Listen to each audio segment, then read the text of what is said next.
What's going on, it's the RapNerd. I just got out of seeing the Equalizer 3 starring Denzel Washington and directed again by Antoine Fuqua. If I mispronounced that name, pardon me, no disrespect to him at all.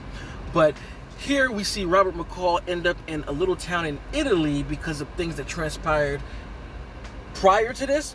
And he seems to have found peace, and he wants that peace and just wants to just relax. But of course, some things happen in the city, and it makes him put on his hood of justice, as we've seen him do in the past two films. So I feel like if you are here for a review, or if you're thinking about going to see Equalizer 3, you already know what to expect from the film, and you get all of that. Like, there's no holding back here like the other films. I feel like seeing Denzel kick ass is what we all came here for, and seeing Denzel kick ass with that charisma that Denzel has is present in the film, just like you would expect. So from that regard, I really enjoyed it. And the thing about this film that I can think and compare to the first two, I didn't get a chance to rewatch the first two, so my comparisons are strictly off memory. I want to go rewatch the first two just as a way to put things in order to see how they handle this film a little differently, because there are some differences here. I feel like the film moves slower here than it has in the other ones, like where I feel like 1 and 2 would go kind of like balls to the wall action the entire time, but I feel like here it's more of a slow burn of things, because at the beginning of the movie he comes from something that slowed him down in a sense, and he kind of has to like get himself back together, and during that process he's not doing much of anything. He's just scoping the town, you know, filling it out, and he grows to love it, becomes a part of the locals. You see him do all that in this new foreign town. So, but what they do with that is, while he is rehabilitating himself and kind of getting acquainted with everybody, there's another portion of the film that's showing the havoc that this gang is wreaking on the city. Like, I mean, I was watching this shit like, yo, these Italian cats is wilding out. Like, the shit that they were doing, they pretty much just try to strong arm everybody out of the city. It's like the opposite of gentrification. They want to take the shit over so they can commercialize it and make it their own and do other criminal activities out of the city. And a lot of people are like, no, I don't want to do it. So what they do to get people to leave is just force them out in the most excruciating, painful, harmful way possible. It's not even like a thing of, what's the word, I forgot, like, because the mob does it to people. I forgot the name of it, where they pretty much get people to pay taxes for their protection. It's not even on that type of shit. It's just like, you get out or you get laid down, like for lack of better terms. And we see this slow burn of you know, Robert rehabilitating himself and this mafia, if you will, just like going at the same time to a point where they just connect. And when they do connect, it's all the glory that you expect from what Robert does and what they've done in these past few movies. And I just love it because they really film this mafia as just sadistic. I can't say that enough. Like, assholes, violent for no damn reason, disrespectful. And you already know, like, once Robert gets a hint of this, he's not gonna like it. And sure enough, when he gets a hint of it, you can see in his eyes that he's like, okay, this is what we have to do. So I really enjoyed the slow burn of the story, and it allowed you to kind of really sit in not only this new location, because if I remember correct, both of the first movies take place in America, if I remember that right. Don't quote me if I'm wrong, but I can remember that those took place in America. So here, Robert is more like a fish out of water, even though he's not, because one, he's in Italy, there ain't that many black people there, so he sticks out like a sore thumb. So yeah, that added a whole different kind of layer to the film.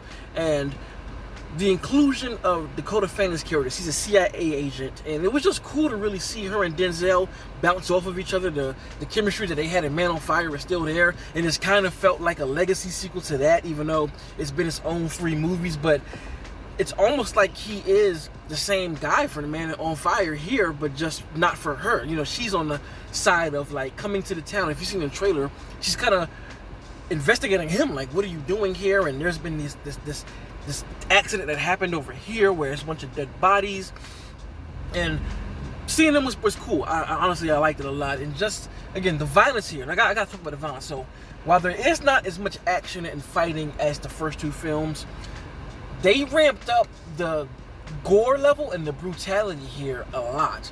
Had to do with the sound design and just the imagery. I mean, there's a line that's being said that Dakota says to Robert, like, "You're like a ghost," and he's like, "I am." He's like, "A ghost?" Ooh.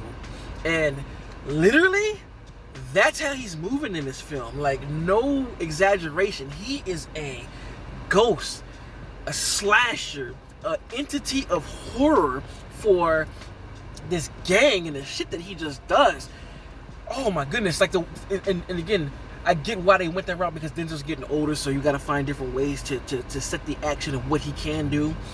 But they do a lot of like showing the aftermath of like what happened, and like focusing on that. Like, so it may be a quick bout that Denzel has with these people, and they're all dead, but the camera zoom back over what the fuck just happened, and you really see how bad shit really is. Like, there's one sequence where when the camera's panning through, you see an axe in a dude's head, and it just kind of sits on that, and it literally looks like some shit of a Halloween movie. I was like, God damn, for lack of a better term. So there's a lot of that.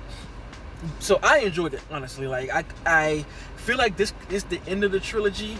I mean, if you've seen the film, you know what I mean. It's kind of like they could go on more if they wanted to, but if they were choosing to end here, they could also do that well. And I also like the tie-in that they did with Robert and some other characters from the first two. It was a nice tie-in. I'm not gonna say, you probably could guess it, because honestly, I saw it coming. I was like, this has to be that. And sure enough, it gets revealed, and I'm like, oh, that's a nice little touch, and it kind of makes sense as to why certain things happen and relationships happen and people talk the way they talk. So I did like that little last button on it. The one issue that I could think of that was, it's not even jarring, it's not even bad, it's really just kind of what I wanted, and it goes back to what I was talking about with Denzel and him being at his age and how they carry the action. I feel like when the final showdown does happen, I did want more from that, but I also understood why they did that, because it's pretty clever the way they do it, because they cut in and out of scenes while this third act is happening, and from that standpoint I understand it, and I thought that was a nice, cool way to tie in the city he's living in with what he has to do. But I guess going off of the first two films, the third act ended more explosive, and I kind of wanted that, but it's still good how it is, and I enjoyed the film. I really, really liked it a lot. I will definitely be adding this to my collection of the first two, and I can put this on my favorites of the year, because this is definitely a movie that I would rewatch again. Like, the thing about these three films is they're not anything that we haven't seen before, but they give you exactly what you want from them. And I think Denzel, just as an actor, nobody can question Denzel as an actor. Come on, we know this, but just him as an actor and the presence that he brings to this sort of subgenre of like older guy whooping ass, it's just different. His charisma is just so good. The way he says stuff to people, how he talks to people, the way he explains himself, like, this is not a threat, I'm preparing you, like,